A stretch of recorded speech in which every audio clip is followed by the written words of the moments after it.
모든 채소가 건강에 좋다고 생각하시나요? 다시 생각해 보세요. 당뇨병을 앓고 계시다면 오히려 해가 될 수 있는 채소 그룹이 있습니다. 감자, 호박, 파스잎 같은 것들이 모두 전분이 많은 채소에 해당합니다. 이런 채소들은 단 30분 만에 혈당을 200 이상으로 급격하게 올릴 수 있습니다. 그건 너무 빠르고 너무 높은 수치입니다. 과일도 마찬가지로 당뇨병 환자에게 모두 좋은 건 아닙니다. 바나나나 포도처럼 단 과일들은 혈당을 급격하게 올릴 수 있습니다. 그래서 이번 영상에서는 더 나은 선택지를 찾아보겠습니다. 걱정하지 마세요. 전분 많은 채소나 단 과일을 좋아하셔도 먹을 수 있는 방법을 알려드릴게요. 혈당이 갑자기 오르는 불편함은 피할 수 있습니다. 참고로 저는 의사나 영양사가 아닙니다. 저는 단지 35년 동안 당뇨병과 함께 살아왔고 이 질환에 대한 실제 경험이 있습니다. 당뇨병 환자에게 좋은 채소가 무엇인지 직접 알아보고 싶었습니다. 그래서 저는 가장 인기 있는 채소 20가지를 샀고 지난 20일 동안 그 모든 채소를 하나씩 먹어봤습니다. 각 채소를 먹은 후 1시간 뒤에 혈당을 측정해서 얼마나 혈당이 올랐는지 확인했습니다. 그리고 이제 최고의 채소를 찾은 것 같습니다. 바로 여기 있습니다. 이제 할 일을 말씀드리겠습니다. 인기 채소 20가지를 3그릇에 나눠 담을 겁니다. 녹색 그릇에는 혈당을 약간만 올리는 채소, 즉 혈당에 친화적인 채소를 담겠습니다. 노란 그릇엔 혈당을 적당히 올리는 채소, 빨간 그릇엔 혈당을 많이 올리는 채소를 담겠습니다. 그런 채소는 혈당을 빠르게 올릴 수 있습니다. 참고로 이 영상 내내 제가 좋아하는 채소 요리 레시피도 여러 가지 소개할 예정이니 끝까지 꼭 시청해 주세요. 가장 인기 있는 채소 중 하나인 피망부터 시작해 보겠습니다. 피망은 비타민C와 비타민 A가 풍부한 좋은 채소인데 이 채소가 우리 혈당에는 어떤 영향을 주는지 한번 알아보겠습니다. 일반적인 경험칙으로는 탄수화물이 많을수록 혈당이 더 크게 오르게 됩니다. 다진 피망 한 컵에는 탄수화물이 8g 들어있는데 꽤 많은 양이지만 이 8g 중에서 2g은 식이섬유입니다. 이제 식이섬유는 우리 몸이 다른 탄수화물과 달리 소화할 수 없기 때문에 우리에게 아주 좋은 성분입니다. 그래서 혈당이 오르지 않게 해줍니다. 그래서 어떤 음식이 혈당에 얼마나 영향을 미칠지 알고 싶을 때는 탄수화물에서 식이섬유를 빼줘야 합니다. 제가 다진 피망 한 컵을 계산해 보니 식이섬유 저해시 순 탄수화물이 약 6g이더라고요. 그렇게 나쁘진 않지만 다음으로 우리가 봐야 할 중요한 것은 피망의 혈당 지수, 즉 GI입니다.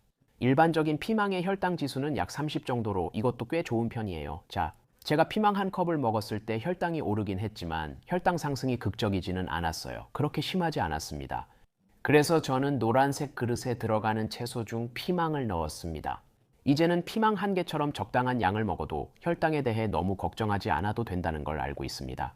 중요한 점 한 가지는 제가 인슐린에 의존하는 1형 당뇨병 환자라는 것입니다. 그래서 저는 보통 식사할 때마다 인슐린 주사를 맞습니다. 순탄수화물이 5g을 넘으면 피망 한 개든 마찬가지고 다음은 브로콜리입니다. 저는 브로콜리를 정말 좋아합니다. 이 채소에는 항산화제, 식이섬유, 비타민C가 풍부하게 들어있거든요. 브로콜리는 눈 건강, 심장 건강, 그리고 전반적인 질병 예방에 매우 도움이 됩니다. 하지만 브로콜리가 우리 혈당에 어떤 영향을 주는지 한번 볼까요? 브로콜리 한 컵엔 탄수화물 6g 중 식이섬유 3g을 제외하면 순탄수화물은 3g입니다. 저에게는 1회 제공량당 순탄수화물이 5g 미만인 채소라면 모두 훌륭한 선택인데 브로콜리는 확실히 이 기준을 충족합니다. 다음으로 중요한 건 브로콜리의 혈당 지수를 확인하는 것입니다. 미국 당뇨병 협회에서는 혈당 지수 55 미만의 음식을 주로 섭취할 것을 권장합니다. 저는 55 미만도 괜찮지만 40 미만이면 더 좋다고 생각합니다. 특히 채소 중에서는 생 브로콜리가 혈당 지수 15로 정말 놀랍습니다. 하지만 우리가 채소를 찌거나 삶거나 굽는 등 거의 모든 조리를 할 때마다 혈당 지수가 올라간다는 점을 명심해야 합니다. 익힌 브로콜리 혈당 지수는 약 40까지 상승할 수 있습니다. 최근 혈액 검사에서 익힌 브로콜리가 생 브로콜리보다 혈당을 더 빨리 올린다는 걸 알게 됐어요. 한번 보세요. 심지어 삶은 브로콜리를 한 컵 먹었을 때도 제 혈당이 아주 조금만 올랐습니다. 그래서 제가 브로콜리를 초록색 그릇에 넣은 거고요. 참고로 모든 채소도 초록색 그릇에 넣었습니다. 저는 개인적으로 양에 전혀 신경 쓰지 않습니다. 그냥 먹고 싶은 만큼 먹어요. 대부분의 경우에요. 탄수화물이 거의 없기 때문에 인슐린도 따로 맞을 필요가 없어요. 이제 아마도 가장 인기 있는 채소인 감자로 넘어가 보겠습니다. 감자는 예를 들어 칼륨과 비타민C가 풍부해서 건강하고 영양가 있는 음식으로 자주 여겨집니다. 하지만 인기 많은 러셋 감자 한 컵에는 탄수화물 26g, 식이섬유 2g으로 순탄수화물이 24g이나 됩니다. 정말 많은 양입니다. 그리고 러셋 감자의 혈당 지수는 80으로 매우 높은 편입니다. 제가 삶은 러셋 감자를 한 접시 먹었을 때 제 혈당은 단 30분 만에 200을 훨씬 넘게 치솟았습니다.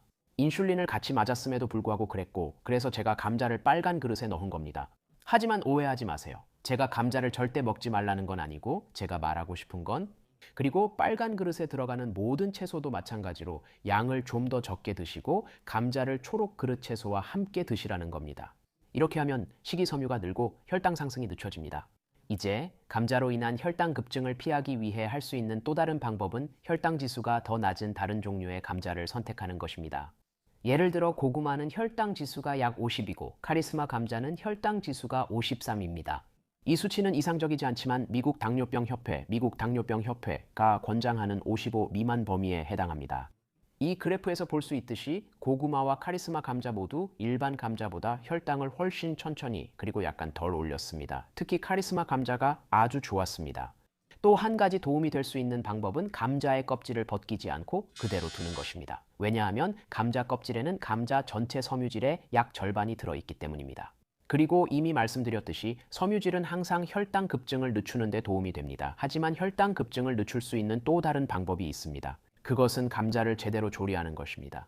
감자를 오븐에 굽는 것은 절대 피해야 합니다. 왜냐하면 굽는 것이 삶는 것보다 감자의 혈당 지수를 더 높이기 때문입니다.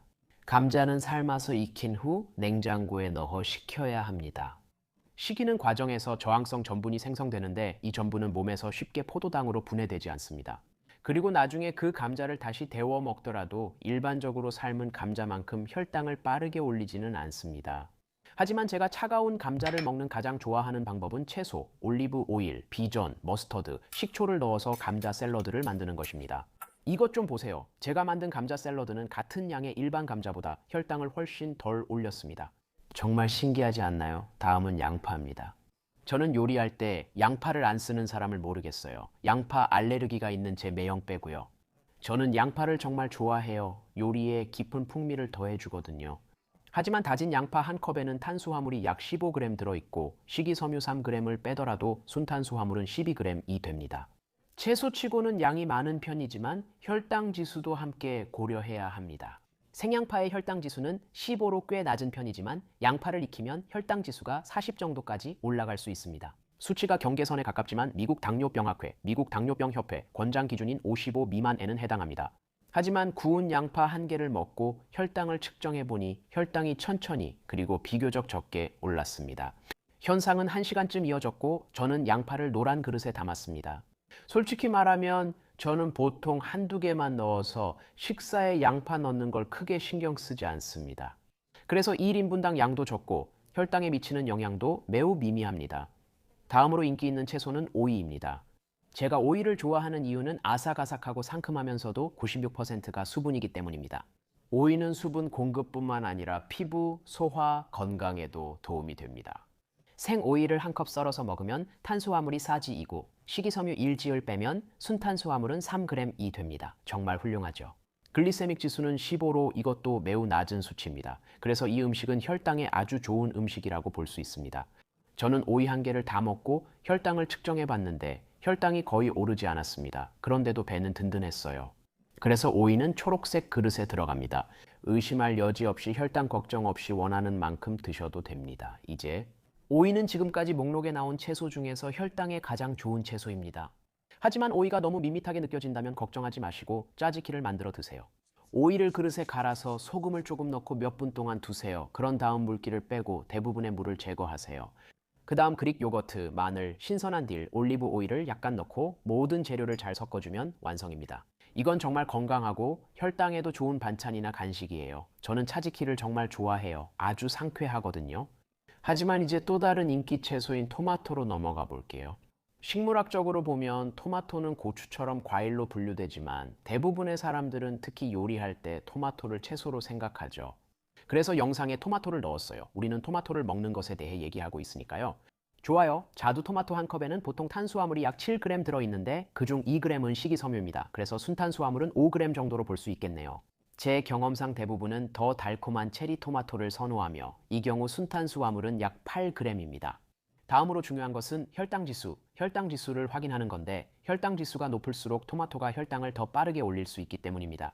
이제 GI는 정보의 출처나 토마토의 숙성도, 조리 방법 등 여러 가지 요인에 따라 달라질 수 있다는 점을 꼭 알아두세요. 그리고 토마토의 혈당 지수는 보통 20에서 30 사이에 해당하는데 이는 매우 좋은 수치입니다. 토마토가 달콤할수록 혈당 지수가 더 높아질 가능성이 크고 덜 달콤할수록 혈당 지수는 더 낮아집니다. 제가 실험을 해보니 토마토가 더 익고 더 가공될수록 혈당이 더 빨리 오르는 것을 알게 됐습니다. 제 혈당을 보세요. 생토마토 한 컵은 혈당을 아주 약간만 올렸지만 구운 달콤한 체리 토마토 한 컵은 혈당을 훨씬 더 많이 올렸습니다. 인슐린을 같이 맞았음에도 불구하고 그 차이가 확실히 눈에 띄었습니다. 그래서 저는 토마토를 노란 그릇에 넣기로 결정했습니다. 토마토는 오이만큼 혈당에 친화적이지는 않지만 예를 들어 감자처럼 혈당을 많이 올리지는 않습니다. 이제 저는 토마토를 피하지 않고 자주 먹고 있습니다. 저는 항상 탄수화물을 계산하거나 추정해 필요하면 그에 맞는 인슐린을 투여합니다. 제가 좋아하는 채소 요리 피코데 가요도 있습니다. 이 요리에는 토마토가 많이 들어가요. 신선한 토마토, 양파, 세라노 고추, 그리고 고수를 잘게 썰어서 넣으면 됩니다. 라임 주스와 소금을 넣고 모든 재료를 잘 섞으면 완성입니다. 이 샐러드는 바비큐와 정말 잘 어울리지만 익힌 퀴노아나 콩, 옥수수, 아보카도와 섞어서 다양한 건강식으로 즐길 수도 있습니다. 이제 상추, 특히 로메인과 아이스버그 같은 널리 인기 있는 품종에 주목해 봅시다. 이 IP 채소들은 컵당 탄수화물 1g과 식이섬유 0.5g 밖에 되지 않아 순탄수화물이 매우 적어서 모든 그린볼의 필수 재료입니다. 혈당 지수는 겨우 15로 혈당의 친화적인 특성을 더욱 높여줍니다. 보통 저는 여러 샐러드볼에 상추를 넣지만 테스트하는 동안에는 상추만 따로 몇 번 먹어보면서 혈당이 오르는지 확인해 봤습니다. 하지만 한 번도 혈당이 오르지 않았기 때문에 저는 상추를 그린 볼에 넣었습니다. 의심할 여지 없이 저는 그냥 먹고 싶은 만큼 먹고 인슐린을 맞거나 혈당을 걱정하지 않습니다. 상추보다 더 좋은 잎이 채소들도 있으며 이에 대해서는 이 영상에서 곧 설명하겠습니다. 이제 널리 쓰이는 채소인 당근에 대해 알아보겠습니다. 당근은 아삭아삭한 식감과 풍부한 영양소를 제공하지만 혈당에 미치는 영향을 주의하는 것이 중요합니다. 제가 연구를 하면서 배운 한 가지 경험칙이 있습니다. 노란색, 주황색, 빨간색 채소들은 보통 탄수화물 함량이 다소 높은 편입니다. 반면에 초록색 채소들은 보통 탄수화물 함량이 매우 낮고 식이섬유가 더 풍부합니다. 대부분 저는 탄수화물은 적고 식이섬유가 많은 걸 원합니다. 당근도 마찬가지입니다. 컵당 총 탄수화물 12g, 식이섬유 4g, 순탄수화물 8g으로 당근은 비교적 탄수화물이 많은 채소입니다. 하지만 당근의 혈당 지수는 그렇게 나쁘지 않습니다. 조리 방법이나 익혔는지에 따라 15에서 40 사이입니다. 조리하면 혈당 지수가 올라간다는 점을 기억하세요. 이제 제가 테스트할 때 당근을 먹었을 때 혈당이 어떻게 변했는지 보여드리겠습니다. 생당근 하나는 제 혈당을 아주 약간만 올렸습니다. 하지만 당근을 데치고 오븐에 구운 다음 3개를 먹었더니 식후 1시간 만에 혈당이 거의 180까지 치솟았습니다. 그래서 다른 탄수화물 많은 채소들과 마찬가지로 당근도 적당량만 먹는 것이 아마 좋을 것 같습니다.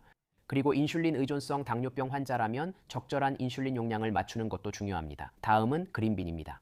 컵당 탄수화물 7g, 식이섬유 3.5g, 순탄수화물 3.5g으로 그린빈은 꽤 저탄수화물 식품입니다. 그린빈은 익혀도 혈당 지수가 30으로 낮아서 혈당에 부담이 적은 식품입니다. 제가 테스트할 때 삶은 그린빈 한 컵을 먹었더니 혈당이 살짝만 오르는 것을 확인했습니다. 그래서 저는 그린빈을 초록 그릇에 담았습니다. 이 바삭한 녀석들은 메뉴에서 볼 때마다 제가 자주 선택하는 반찬 중 하나입니다. 이제 또 다른 인기 반찬인 스위트콘에 대해 이야기할 시간입니다. 옥수수는 종종 채소로 여겨집니다. 옥수수를 곡물이나 과일이라고 할 수 있지만 이 영상의 핵심은 그게 아닙니다. 많은 사람들이 옥수수를 채소로 여겨 이 목록에 넣었습니다. 하지만 옥수수가 많은 요리에 달콤한 아삭함을 더해주긴 하지만 혈당에 미치는 영향을 신경 쓰는 것이 중요합니다. 옥수수 한 컵에는 탄수화물 27g이 들어있고 식이섬유 3g을 빼면 순탄수화물 24g로 꽤 많은 양입니다. 이제 옥수수는 혈당 지수가 52로 미국 당뇨병학회, 미국 당뇨병 협회에서 권장하는 55 미만에 해당합니다. 하지만 높은 탄수화물 함량과 결합되면 제 기준에서는 확실히 너무 많은 양입니다. 제 실험에서 옥수수가 혈당을 빠르고 많이 올린다는 점이 분명했습니다. 옥수수 한 그릇을 먹고 인슐린을 맞았지만 혈당이 약 200까지 올랐습니다. 그래서 저는 스위트콘을 빨간 그릇에 담기로 했습니다. 완전히 피할 필요는 없지만 양을 좀 더 줄이는 것이 좋겠습니다. 아니면 옥수수를 IP 채소나 다른 저혈당 지수 채소와 함께 맛있는 샐러드로 만들어도 좋습니다. 그리고 저처럼 인슐린에 의존하는 당뇨병 환자라면 식사 전에 인슐린을 15, 20분 먼저 주사하면 옥수수를 먹었을 때 혈당이 덜 급격하게 오르는 데 도움이 됩니다. 이 방법을 프리볼루징이라고 하는데 저는 이 방법이 어떤 채소나 레드볼에 있는 다른 음식에도 정말 잘 효과가 있더라고요. 이렇게 말하긴 했지만 저는 여전히 단옥수수가 흰쌀밥, 파스타, 흰빵 같은 다른 반찬들보다 훨씬 더 좋은 선택이라고 굳게 믿고 있습니다. 그런 것들이 단옥수수 한 그릇보다 훨씬 더 빠르고 많이 혈당을 올리기 때문입니다. 제가 좋아하는 또 다른 채소로 넘어가 보겠습니다. 바로 마늘입니다. 이 풍미 가득한 마늘에는 비타민C, 비타민 B6, 셀레늄, 망간, 그리고 기타 유익한 성분들이 들어 있습니다. 마늘이 혈당에 미치는 영향은 무엇일까요? 마늘 한쪽엔 약 1g 탄수화물이 있습니다. 정말 좋은 점이죠. 보통 요리 전체에 마늘 몇 쪽만 넣으니까요. 그렇죠. 약간의 탄수화물은 혈당에 큰 영향을 주지 않을 거예요. 마늘의 평균 혈당 지수도 꽤 괜찮아 보입니다. 출처에 따라 10에서 30까지 다양해요. 즉, 마늘은 혈당을 빠르게 올리지 않을 가능성이 높다는 뜻이죠. 보세요. 이게 바로 제가 혈당 지수에 대해 의문을 갖는 이유예요. 어떻게 10에서 30 사이가 될 수 있죠? 안타깝게도 거의 정확한 숫자는 없는 경우가 많아요. 정보가 다른 여러 출처들이 있고 준비 방법도 다양하죠. 이 모든 것이 음식의 GI에 영향을 줍니다. 하지만 걱정하지 마세요, GI는. 이 영상에서 제공하는 정보는 제가 가장 신뢰하는 출처에서 가져온 것이며 실제로 그 음식들을 먹어본 경험을 바탕으로 하고 있습니다. 제가 마늘을 테스트해 봤을 때 혈당에 눈에 띄는 상승을 일으키지 않으면서도 많은 요리의 맛을 향상시킬 수 있다는 것을 알게 되었습니다. 그래서 마늘은 초록색 그릇에 담기로 했어요. 이제 인기 채소인 완두콩을 살펴보죠. 제가 완두콩을 좋아하는 가장 큰 이유는 설탕이나 가공식품 없이도 달콤함을 식사에 더할 수 있기 때문입니다. 완두콩 한 컵에는 탄수화물이 21g 들어 있습니다. 여기서 식이섬유 7g을 빼면 순탄수화물은 14g이 됩니다. 솔직히 말씀드리면 그게 제가 예상했던 것보다 더 많네요. 이제 완두콩의 혈당 지수는 조리 방법에 따라 22에서 50까지 다양하게 나타납니다. 저는 완두콩이 따뜻할 필요가 없어서 보통 물에 담가서 해동한 다음 물기를 빼줍니다. 그렇게 하면 혈당 지수를 낮게 유지할 수 있습니다. 그리고 완두콩 한 컵을 먹은 후에 혈당이 오르는 걸 볼 수 있었지만 그렇게 심하게 오르진 않았어요. 140을 넘지 않았습니다. 그래서 완두콩은 확실히 옥수수보다는 혈당에 더 좋았지만 예를 들어 브로콜리만큼 좋지는 않았어요. 그래서 완두콩은 노란 그릇에 담깁니다. 완두콩을 접시에 마음껏 추가해도 되지만 과다 섭취 시 혈당이 많이 오를 수 있으니 유의하세요. 다음은 요리에서 자주 사랑받는 채소 아스파라거스입니다. 아스파라거스는 한 컵에 탄수화물 5g으로 저탄수화물 식품입니다. 식이섬유 2g을 빼면 한 컵당 순탄수화물은 3g입니다. 정말 좋은 수치인데 혈당 지수는 어떨까요? 아스파라거스의 혈당 지수는 15로 매우 낮아서 처음 봤을 때는 혈당에 아주 좋은 선택지처럼 보입니다. 직접 테스트해보니 아스파라거스 한 컵은 혈당에 거의 영향이 없었습니다. 실제로 아스파라거스는 브로콜리나 그린빈과 비슷하게 작용하기 때문에 아스파라거스는 안전하게 초록 그릇에 넣을 수 있다고 말할 수 있습니다. 이 맛있는 음식을 혈당이나 탄수화물 계산에 대해 너무 걱정하지 않고 마음껏 즐기실 수 있습니다. 이제 또 하나의 인기 채소를 이야기해보죠. 이 채소도 성생활 개선에 효과가 알려져 있습니다. 샐러리는 한 컵에 탄수화물 3g만 들어있어 저탄수화물 식품입니다. 식이섬유 15g을 빼면 순탄수화물은 단 15g밖에 남지 않습니다. 정말 놀랍죠. 샐러리는 우리가 앞서 이야기했던 아스파라거스처럼 혈당 지수가 15로 혈당에 친화적인 훌륭한 선택지입니다. 제가 직접 실험해본 결과 신선한 샐러리 스틱 I컵을 먹어도 혈당이 거의 오르지 않았습니다. 결과를 보고 매우 기뻤고 샐러리가 초록 그릇에 들어가는 건 당연합니다. 샐러리는 언제나 좋은 선택이죠. 제가 샐러리를 가장 좋아하는 방법은 스틱으로 썰어 후무스와 먹는 것입니다.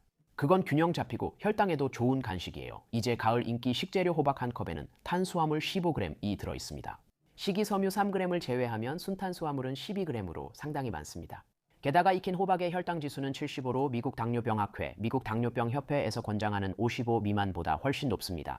그리고 제 기준으로는 50 미만이 가장 적합한데 이걸 보면 호박이 혈당에 가장 좋은 채소는 아닐 수도 있다는 걸 알 수 있습니다. 제가 테스트하는 동안 진한 풍미를 정말 즐겼습니다. 하지만 구운 호박 한 그릇을 먹은 후에 제 혈당이 200이 넘을 정도로 급격하게 올랐기 때문에 저는 호박을 빨간 그릇에 넣었습니다. 호박을 좋아하신다면 더 적은 양을 드시고 다른 저혈당 지수 음식과 함께 균형 있게 드시는 것을 고려해 보세요. 제가 좋아하는 것 중 하나는 주키니입니다. 저는 주키니를 거의 모든 음식에 넣어 더 건강하게 만들 수 있어서 정말 좋아합니다. 자, 안타깝게도 주키니는 호박만큼 영양가가 높지는 않지만 혈당에는 더 좋을까요? 한번 알아보겠습니다. 주키니는 컵당 탄수화물 35g에 식이섬유 1g, 즉 순탄수화물 25g으로 확실히 매우 저탄수화물 식품입니다. 글라이세믹 지수도 다시 한번 말씀드리면 15로 정말로 혈당에 좋은 음식일 수 있다는 것을 보여줍니다. 제가 테스트했을 때 주키니는 혈당을 올리지 않았어요. 그래서 주키니를 초록색 그릇에 넣겠습니다. 혈당 걱정 없이 식사에 자유롭게 넣어 드셔도 됩니다. 참고로 제가 가장 좋아하는 음식 중 하나는 닭가슴살, 스틸컷 오트밀, 달걀, 다양한 향신료와 허브, 그리고 약간의 파르메산 치즈로 만든 주키니 미트볼입니다. 이제 또 다른 인기 채소인 콜리플라워로 넘어가 보겠습니다. 콜리플라워는 탄수화물 5g, 식이섬유 2g으로 또 다른 저탄수화물 선택지입니다. 식이섬유 저해식 컵당 순 탄수화물은 3g에 불과합니다. 정말 좋은 수치입니다. 글리세믹 지수 15도 매우 유망해 보입니다. 제 실험에서 생과 삶은 콜리플라워 모두 브로콜리와 비슷한 결과를 보였습니다. 삶은 콜리플라워 한 컵을 먹어도 혈당이 거의 오르지 않았습니다. 생 콜리플라워가 익힌 것보다 혈당에 더 좋았고, 그래서 콜리플라워를 먹을 때마다 초록색 그릇에 담는 이유입니다. 저는 혈당이나 탄수화물 계산에 너무 신경 쓰지 않고 그냥 먹고 싶은 만큼 먹습니다. 이제 버터넛 스쿼시라는 또 다른 호박을 살펴보겠습니다. 삶은 버터넛 스쿼시는 한 컵에 탄수화물이 22g이고 여기서 식이섬유 7g을 빼면 한 컵에 순 탄수화물은 15g이 됩니다. 이건 확실히 탄수화물이 더 많은 채소이지만 버터넛 스쿼시의 혈당 지수는 51로 미국 당뇨병협회에서 권장하는 55 미만에 해당합니다. 자, 이제 제 실험에서 저는 스쿼시를 한 접시 먹은 후 혈당이 눈에 띄게 상승하는 것을 경험했습니다. 그래서 제가 이걸 빨간 그릇에 넣는 겁니다. 버터넛 스쿼시를 좋아하신다면 적당히 드시는 걸 고려해 보세요. 저처럼 인슐린에 의존한다면 꼭 탄수화물을 계산해 필요하면 미리 인슐린을 주사하세요. 다음은 인기 채소 양배추입니다. 흰 양배추와 적양배추는 특징이 매우 비슷합니다. 한 컵에 탄수화물 4g, 식이섬유 2g, 이들어 순탄수화물은 2g입니다. 양배추는 저탄수화물 식단에 적합합니다. 생양배추의 혈당 지수는 15로 이것 역시 혈당에 친화적인 선택일 수 있음을 보여줍니다. 제가 양배추를 테스트했을 때는 혈당에 아무런 영향도 없었습니다. 생양배추와 익힌 양배추를 각각 한 컵씩 먹은 후에도 제 혈당은 변하지 않았습니다. 그래서 저는 그것을 초록 그릇에 넣고 있습니다. 확실히 양배추를 익힌 후 혈당 검사에서 다른 영향을 보지 못해서 놀랐습니다. 이제 만약 양배추를 정말 좋아하신다면 사우어크라우트도 고려해 보실 수 있습니다. 발효된 양배추인 사우어크라우트도 일반 양배추처럼 혈당에 매우 좋을 뿐만 아니라 더 많은 영양소와 건강상의 이점을 제공합니다. 이제 또 다른 두 가지 매우 인기 있는 IP 채소인 시금치와 케일에 대해 이야기해 보겠습니다. 시금치와 케일 모두 한 컵당 약 1g의 탄수화물과 0.5g 미만의 순탄수화물을 함유하고 있습니다. 이건 사실상 0에 가까워서 정말 뛰어난 저탄수화물 선택지입니다. 혈당 지수는 15입니다. 테스트할 때 이 IP 채소들은 제 혈당에 전혀 영향을 주지 않았고 더 좋을 수 없었습니다. 얼마나 많이 먹어도 시금치 한 그릇을 가득 먹은 후에도 제 혈당은 전혀 오르지 않았습니다. 그래서 이 IP 채소들을 좋아하신다면 꼭 샐러드나 수프, 스튜에 넣어서 드시길 추천합니다. 가능한 곳이라면 어디든 원하시는 곳에 넣어서 드시면 혈당과 몸이 정말로 좋아할 겁니다. 제가 좋아하는 채소를 말하기 전에 소통 방법을 먼저 알려드리겠습니다. 가장 쉬운 방법은 제 패트리온을 이용하는 것인데 거기서 저에게 직접 메시지를 보내실 수 있고 보너스 콘텐츠도 시청하실 수 있습니다.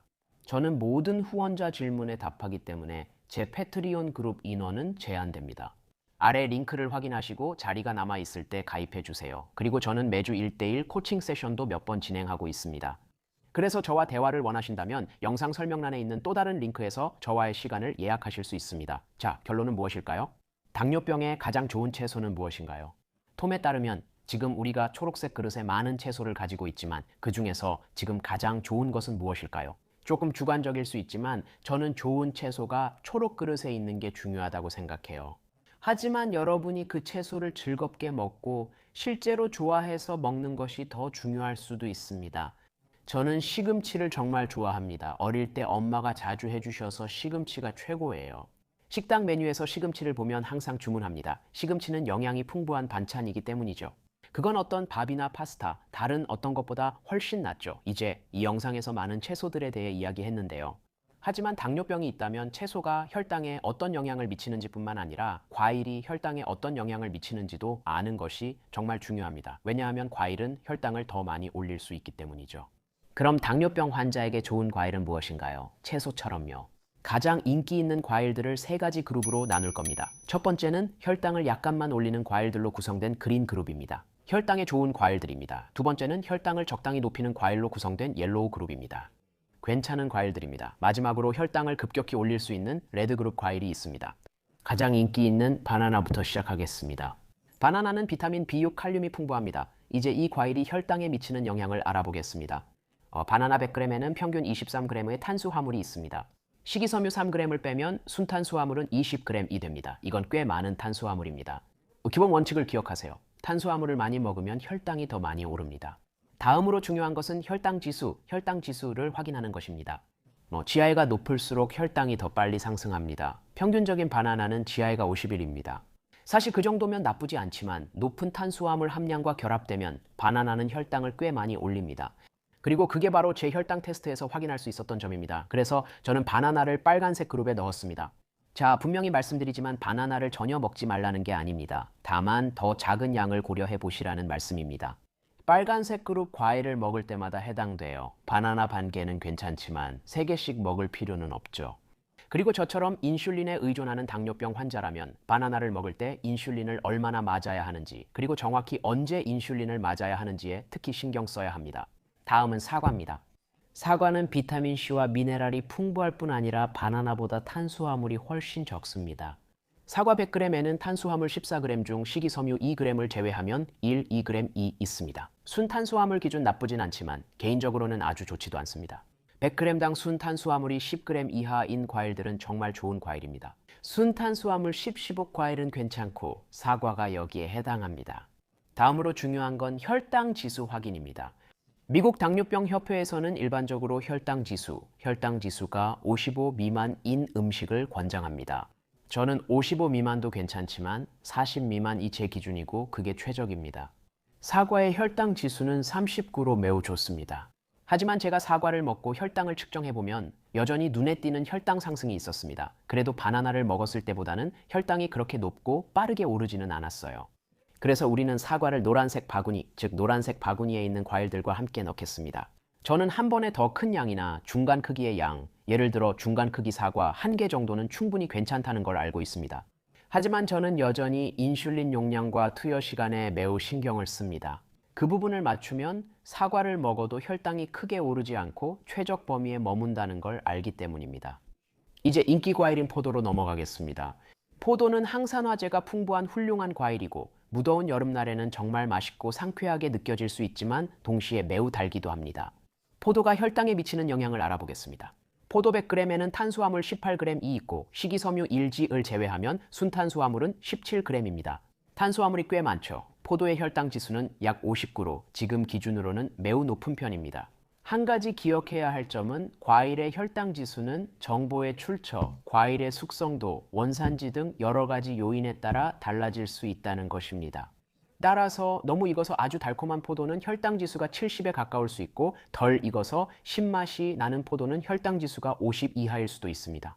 이제 제가 포도를 먹은 후 혈당을 측정해 보았을 때 40분도 차에 되지 않아 혈당이 급격하게 상승하는 것을 볼 수 있었습니다. 그래서 포도를 빨간 바구니에 넣었어요. 다음은 제가 개인적으로 좋아하는 과일 중 하나인 딸기입니다. 신선한 딸기는 매우 달고 맛있지만 90%가 수분으로 이루어져 있어서 탄수화물 함량이 실제로 매우 낮습니다. 딸기 100g에는 탄수화물 8g이 있고 식이섬유 2g을 빼면 순탄수화물은 6g입니다. 그래서 우리는 혈당에 좋은 과일을 보고 있을 수 있습니다. 하지만 결론 전에 혈당 지수를 먼저 살펴보겠습니다. 여기서 혈당지수가 39인데 이 수치는 제 기준에서 딱 적정선의 상한선에 해당합니다.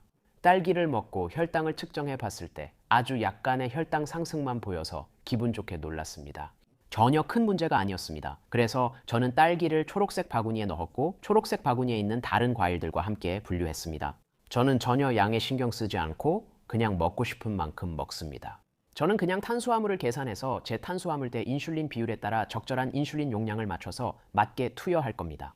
이제 딸기를 스무디로 갈아 먹는 걸 좋아하는 분들이 많은 걸 알고 있습니다. 저도 그 맛이 정말 좋다는 걸 압니다. 하지만 여기서 한 가지 주의할 점이 있습니다. 딸기나 다른 과일을 블렌더로 갈면 대부분의 식이섬유가 파괴되어 그 과일의 순탄수화물 함량과 혈당지수가 높아진다는 점입니다. 그리고 딸기를 통째로 먹는 것보다 딸기 스무디를 마시면 혈당이 더 빠르고 크게 오를 수 있습니다. 다음으로 이야기할 인기 있는 과일은 오렌지입니다. 우리는 모두 오렌지가 비타민C, 항산화제, 그리고 영양소가 풍부하다는 것을 알고 있지만 과연 혈당에 좋은 과일일까요? 평균적인 오렌지 100g에는 약 12g의 탄수화물이 들어있고 여기서 식이섬유 2g을 빼면 순탄수화물은 10g이 됩니다. 그렇게 나쁘지 않은 수치지만 다음으로 봐야 할 것은 혈당지수입니다. 그리고 오렌지의 혈당지수는 45로 미국 당뇨병학회, 미국 당뇨병협회 권장 범위 안에 있지만 제가 선호하는 40 이하의 수치보다는 약간 높습니다. 제가 오렌지를 먹은 후 혈당을 측정해보면 먹고 나서 첫 1시간 안에 혈당이 눈에 띄게 상승하는 것을 볼 수 있었습니다. 바나나나 포도만큼 심하진 않지만 예를 들어 딸기만큼 좋지는 않습니다. 그래서 오렌지는 노란색 버킷에, 사과 바로 옆에 넣겠습니다. 이 두 과일은 제 혈당에 매우 비슷한 영향을 줍니다. 이제 오렌지를 꼭 피할 필요는 없습니다. 제 경험상 오렌지 한 개를 통째로 먹는 것은 전혀 문제 없습니다. 다만 너무 많이 먹지만 않으면 됩니다. 그리고 인슐린에 의존하는 분이라면 반드시 탄수화물 양을 계산해서 그에 맞는 인슐린 용량을 맞추는 것이 중요합니다.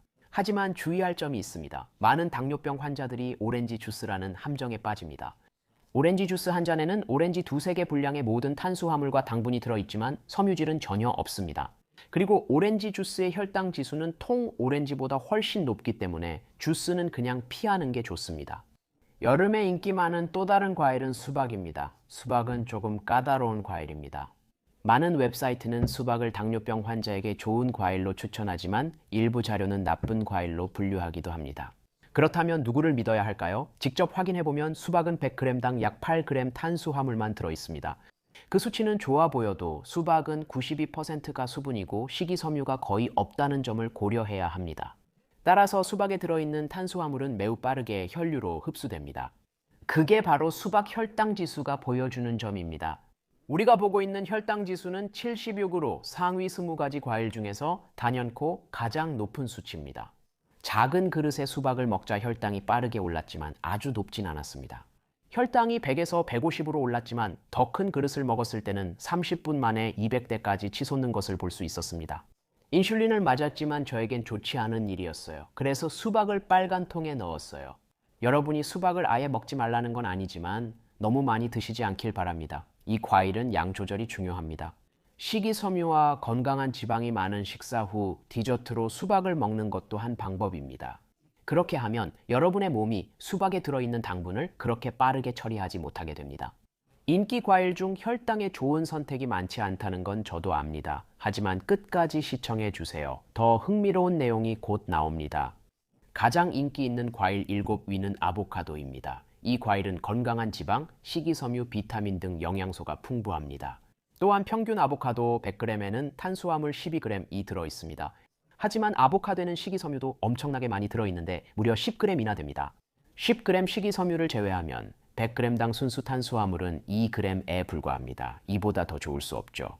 게다가 혈당 지수를 보면 아보카도의 GI는 15로 이것도 정말 놀라운 수치입니다.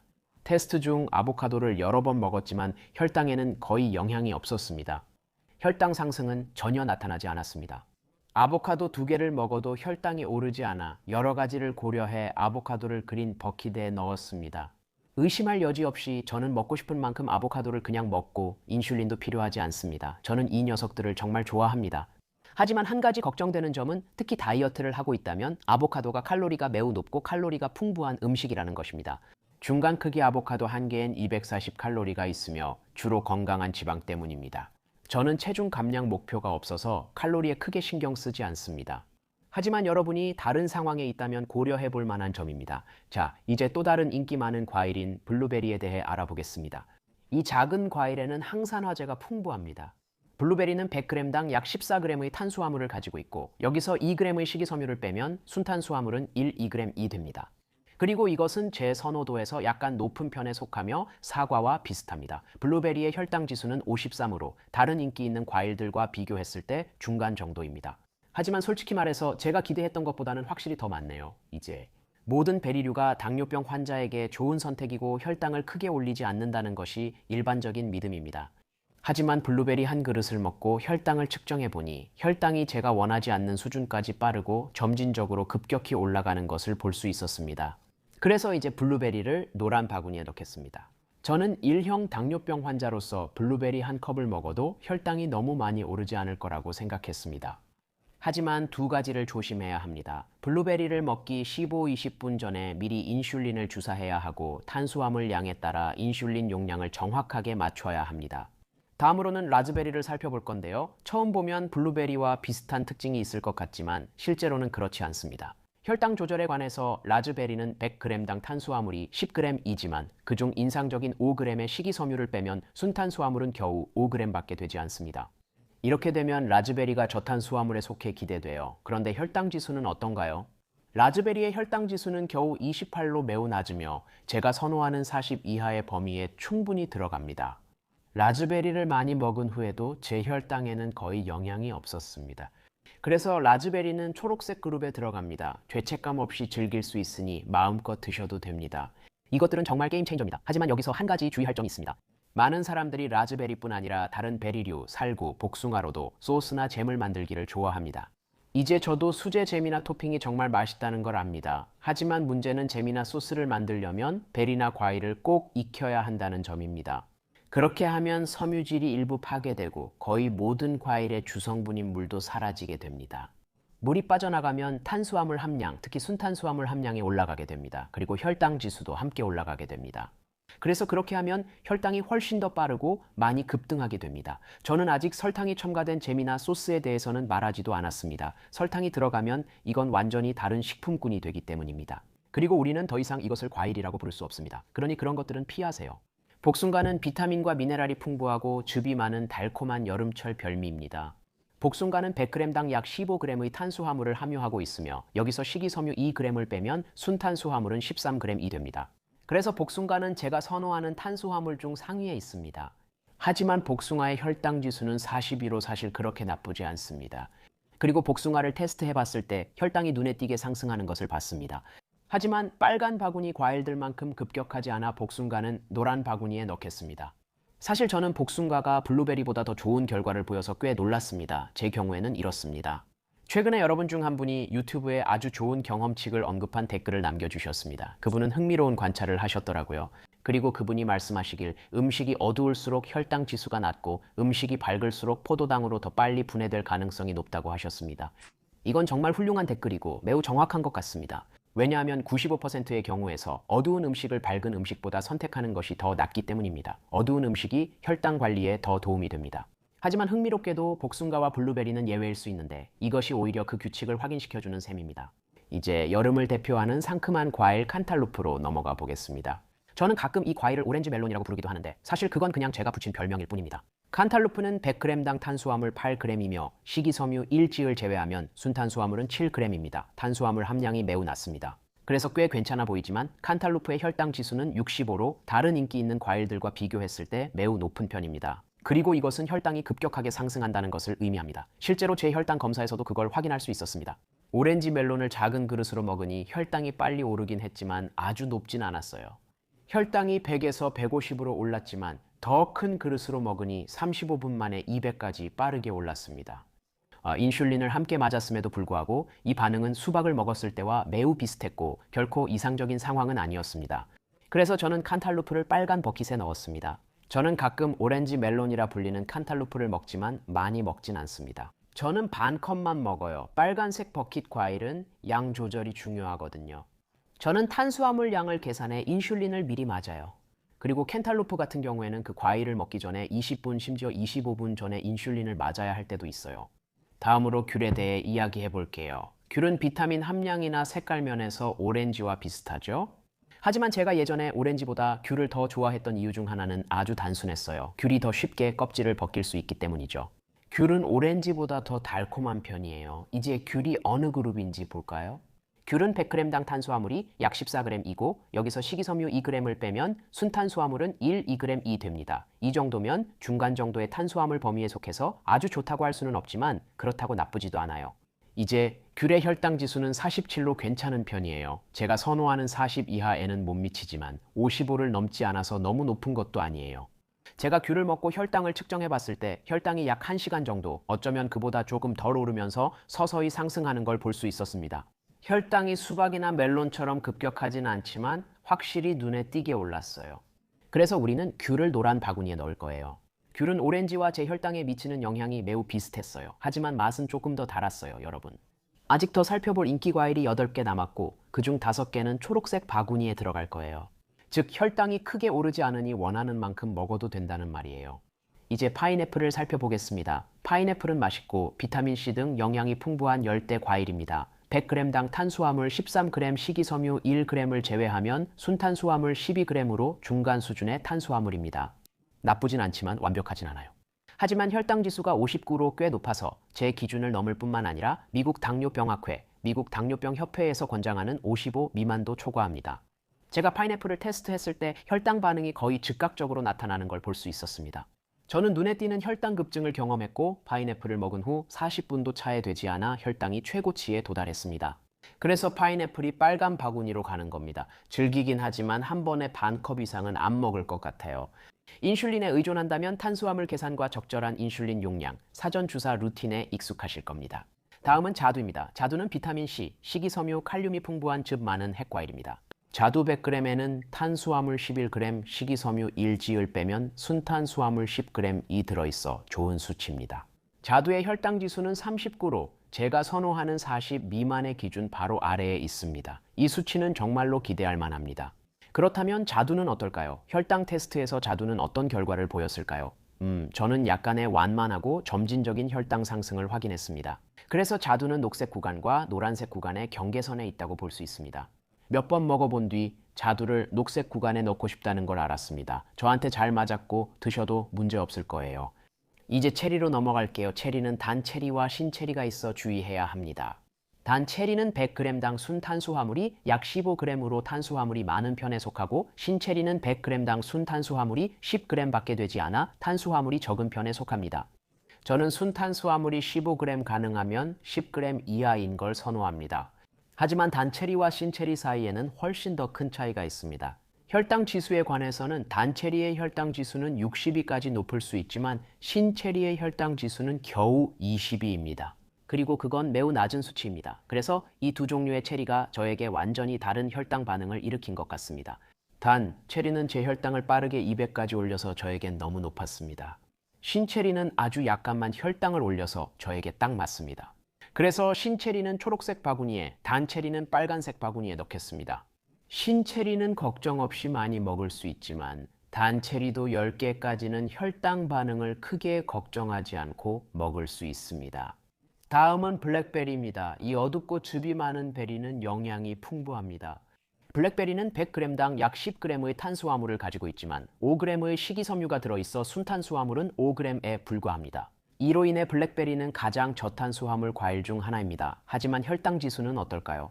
블랙베리의 혈당 지수는 겨우 25로 제 기준인 40 이하에 완벽하게 들어맞습니다.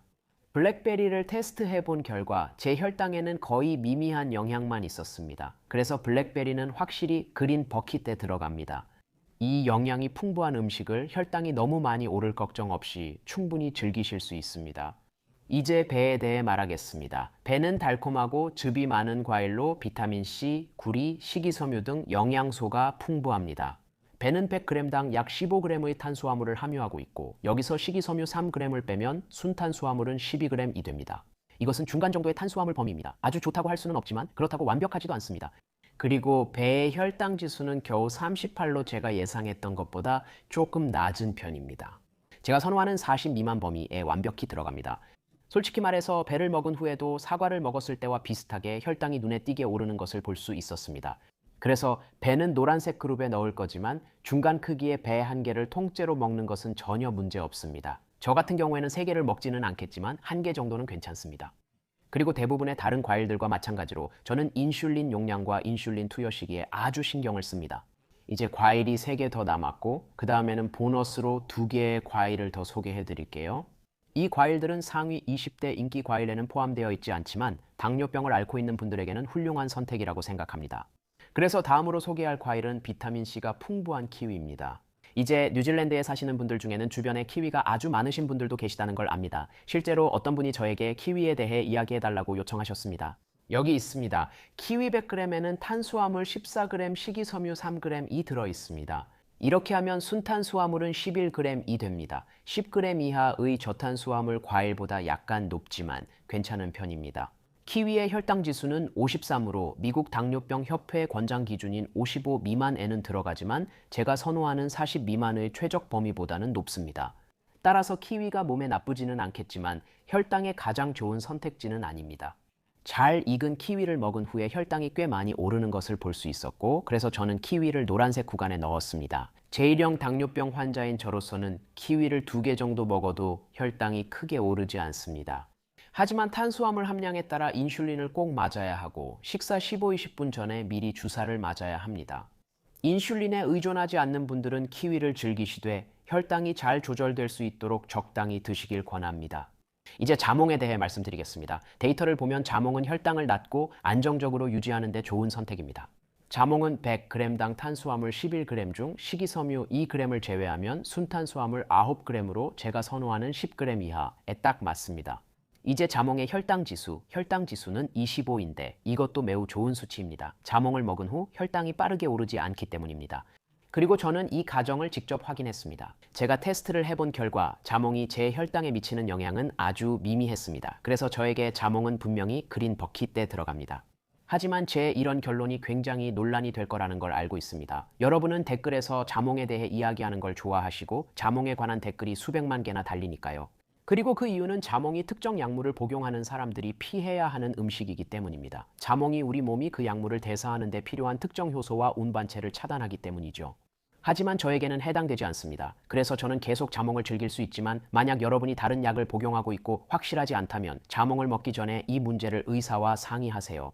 이제 제가 상위 20개 목록에는 없지만 당뇨병과 싸우는 저만의 비밀 무기인 2가지 보너스 과일을 보여드리기 전에 우리가 꼭 짚고 넘어가야 할 중요한 문제가 있습니다. 망고는 또 다른 열대 과일로 풍부한 맛과 비타민, 특히 비타민 E가 가득합니다. 분명히 말씀드리지만 저도 망고 먹는 걸 정말 좋아합니다. 하지만 망고 100g에는 약 15g의 탄수화물이 들어있습니다. 식이섬유 2g을 제외하면 순탄수화물은 13g으로 중간 수준의 탄수화물입니다. 나쁘지 않지만 아주 좋지도 않습니다. 망고의 혈당 지수는 55로 제가 선호하는 40 이하의 범위를 초과합니다. 그리고 미국 당뇨병학회, 미국 당뇨병협회에서 권장하는 55 미만의 상한선에 딱 걸쳐 있습니다. 이제 망고를 먹으면 혈당이 급격히 오르는 걸 확인할 수 있었습니다. 제 혈당은 망고를 먹은 후 45분에서 50분 사이에 최고치에 도달했습니다. 그래서 망고는 그냥 빨간 통으로 가게 되지만 다시 말해서 저는 망고를 정말 좋아하고 아침 식사로도 자주 먹는다는 것을 인정해야 합니다. 이를 위해 저는 인슐린을 미리 이상적으로는 20-25분 전에 투여해야 합니다. 요즘 말린 망고가 점점 더 인기를 얻고 있다는 걸 알게 되었고 그에 대해 이야기하고 싶습니다. 왜냐하면 어떤 과일이든 건조시키는 과정에서 망고 조각을 말릴 때 그 과일의 혈당 반응이 달라지기 때문입니다. 대부분의 수분이 제거되고 그렇게 하면 첫 번째로 순탄수화물 함량이 올라갑니다. 왜냐하면 수분은 다 빼고 당분은 그대로 남기기 때문이죠. 100g의 신선한 망고에는 순탄수화물이 13g이지만 말린 망고에는 최대 39g까지 들어있어 5배나 많습니다. 또 한 가지 일어나는 점은 수분을 제거했기 때문에 혈당 지수가 내려간다는 것입니다. 몸이 그 탄수화물을 처리해서 혈류로 보내는데 더 오랜 시간이 걸릴 것입니다. 그래서 혈당이 그렇게 되는 겁니다. 말린 망고 반 컵을 먹으면 신선한 망고 반 컵을 먹었을 때보다 혈당이 5배 더 많이 올라갑니다. 하지만 혈당이 조금 더 천천히 오르기도 하고 어떤 과일이든 말리면 비슷한 일이 일어납니다. 그러니 이 점을 기억하세요. 정말 흥미롭지 않나요? 저는 혈당에 영향을 주는 이런 작은 것들을 연구하는 데 푹 빠져 있고 그래서 새로운 프로젝트를 시작하게 됐어요. 블러드 슈가 아카데미입니다. 블러드 슈가 아카데미는 저만의 특별한 코칭 프로그램으로 여러분이 원하는 삶을 살면서도 혈당을 안정적으로 유지하고 헤모글로빈 A1C 수치를 낮출 수 있도록 도와줍니다. 더 알고 싶으시다면 아래 링크를 클릭해서 관심 등록을 해주세요. 프로그램이 시작되면 더 많은 정보를 꼭 공유해 드리겠습니다.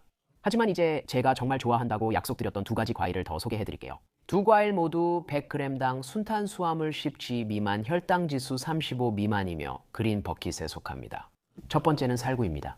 살구는 100g당 탄수화물이 약 9g이고 식이섬유가 2g 정도 들어있어서 순탄수화물은 7g입니다. 이것만 해도 놀라운데 혈당지수가 34라서 더 좋습니다. 제가 살구를 먹은 후 혈당이 어떻게 변하는지 보여드리겠습니다. 눈에 띄긴 하지만 매우 약하고 비교적 천천히 오르는 혈당 상승을 볼 수 있습니다. 인슐린을 사용하는 당뇨인이나 사용하지 않는 당뇨인 모두 쉽게 조절할 수 있는 수준입니다. 보너스 과일 두 번째는 구아바입니다. 남미산 구아바는 정말 맛있어 제가 좋아합니다. 100g당 탄수화물 14g이 들어있습니다. 하지만 그 중에서 5g은 식이섬유이기 때문에 실제로는 순탄수화물이 9g밖에 되지 않습니다. 그것만으로도 아주 좋은데 여기에 혈당지수가 25밖에 안 된다는 점까지 더해지면 훨씬 더 좋아집니다. 이것이 제가 구아바를 먹은 후 혈당이 어떻게 변했는지입니다. 다시 한번 눈에 띄긴 하지만 꽤 완만하고 천천히 오르는 쉽게 조절할 수 있는 혈당 상승이었습니다. 이 영상을 클릭한 이유는 아마도 제가 당뇨병 환자에게 좋은 과일이 무엇인지 궁금해서일 겁니다. 지금 초록색 바구니에 과일이 많이 있지만 그 중에서 어떤 게 가장 좋을까요? 여기서요? 조금 까다로워지는데 왜냐하면 제가 생각하기에 우리가 최고라고 부르는 과일이 반드시 초록색 바구니 안에 있어야 한다는 게 매우 중요하기 때문입니다. 하지만 여러분이 그 과일을 좋아하고 맛있게 먹는 것도 매우 중요합니다. 맛이 좋아야 하고 먹는 걸 즐겨야 하며 그 과일이 먹고 싶어져야 하죠. 그렇지 않으면 먹지 않게 될 거예요. 초록색 바구니의 어떤 과일도 여러분에게 최고가 될 수 있다고 생각합니다. 저에게는 아보카도가 단연 최고입니다. 저에게는 집에서 만든 과카몰리를 신선하고 혈당에 좋은 빵에 발라 먹는 것만큼 좋은 게 없거든요. 그리고 당뇨병에 가장 좋은 빵이 무엇인지 궁금하다면 여기를 클릭해서 이 영상을 시청하세요. 다음에는 그곳에서 뵙겠습니다.